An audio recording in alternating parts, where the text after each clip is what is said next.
Alrighty, YouTube, back with another SSR video, as some of you may know, with some previous SSR videos on the channel.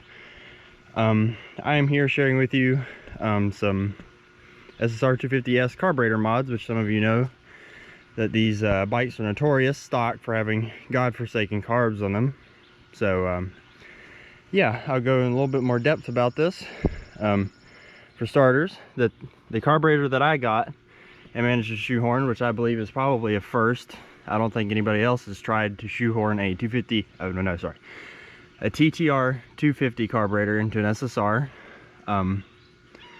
This mod went pretty smooth with very minimal carburetor adjustments due to the similar displacement engines.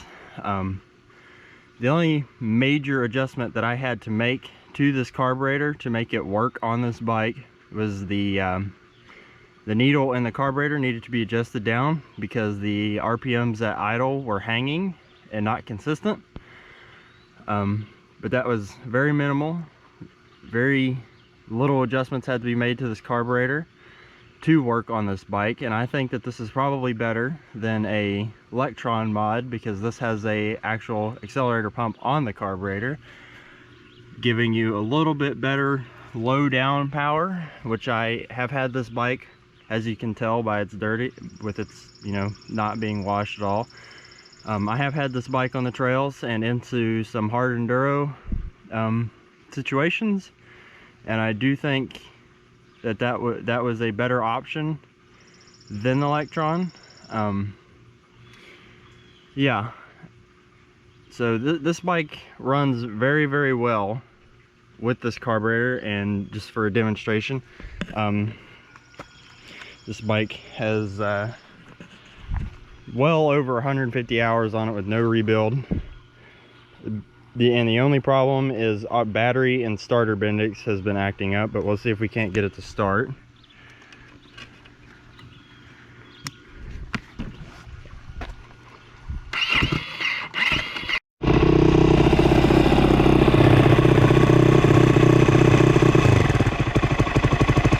YouTube, so basically after I put the camera down, it took literally 3 kickstarts to get this bike started. So yeah, I definitely need to get that battery and starter bendix situation figured out. It's kind of a pain in the butt on the trail, but it is what it is. This is a Chinese bike with what I'm assuming the tachometer is no longer functioning, but with what I'm assuming is well over 150 hours with no rebuild. As you can tell, this bike has definitely been through the ringer with the pipe guards missing and the radiator, all 7 sorts of bent up. Yeah, this bike has definitely lived a hard life, but as you can tell with this carburetor, it definitely get a lot more consistent idling, which is the first big key, because the stock carburetors that come on these bikes, they do not consistently idle at all. They have a lot of swaying idle, whereas this is very consistent in 1 RPM. I wish my tachometer was still working to show you, but it is what it is. I'll have to go by sound on this one. This bike doesn't have any other modifications aside from this Lex MX US Forest Service spark arrestor on it, which is kind of garbage. I wish it was not a thing. We did cut the spark arrestor out of it, but you know, so try and get as much power out of it as we can. This bike's only, what I'm assuming after this carburetor mod, might be 24-ish horsepower. We'll say it picked up a horsepower after the carburetor mod, but yeah, give it a few quick revs here to show you all that this carburetor works. This carburetor also works off the push-pull mechanism. I'll show you real quick before I give it any revs. So it is impossible for this carburetor for the throttle to get stuck on this carburetor, which is another bonus I like to using this carburetor.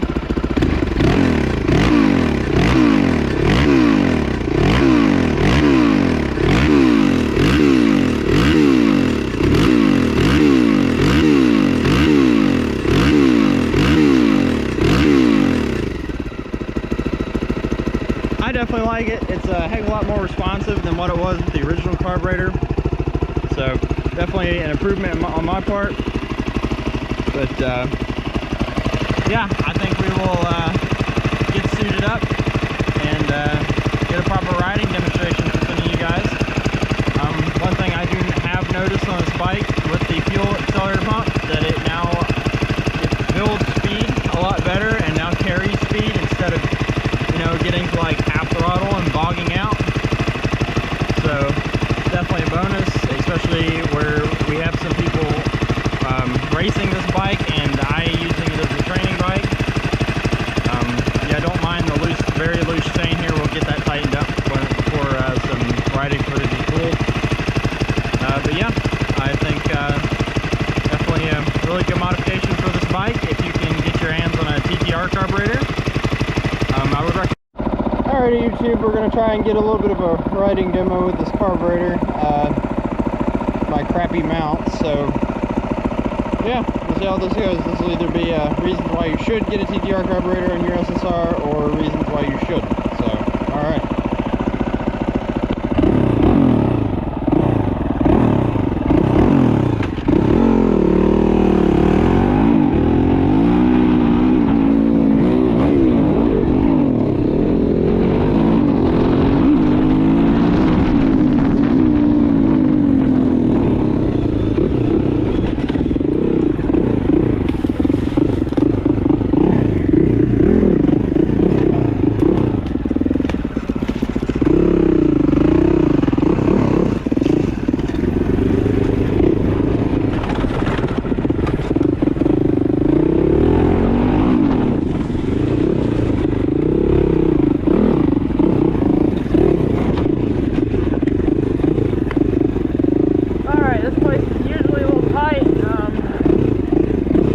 Trails were built with like 06 Cowie.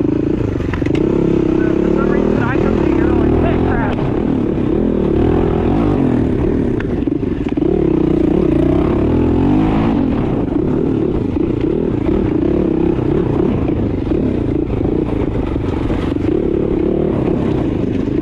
We're gonna take it hard narrow and see how well this goes.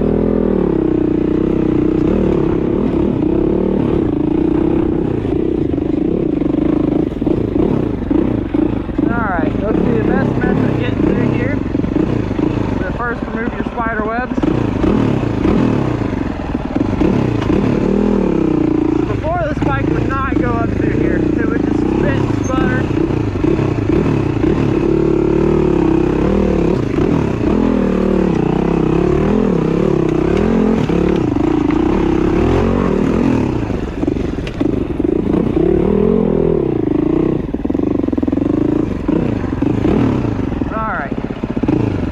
Bike would not pivot turn for the life of it, because as soon as you try to pop a wheelie, it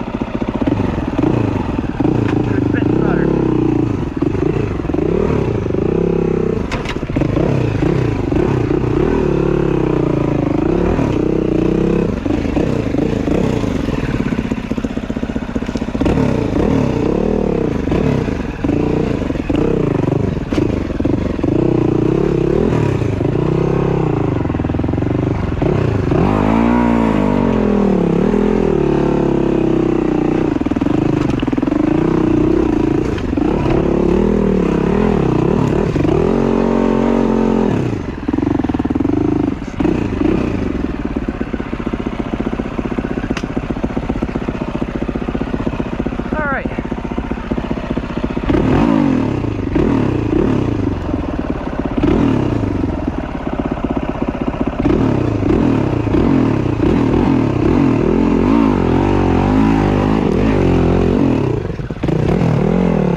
hope that was a half decent demonstration. See this tire. There's literally no sidewall left at all. But yeah. Alrighty, I guess I hope that helps some people out. If they can get their hands on a TTR carburetor, they are definitely an excellent choice. I can say I'm pretty satisfied with it. So yeah, let me see how many more hours we can get out of this science experiment before we have to rebuild this bike. And see y'all later.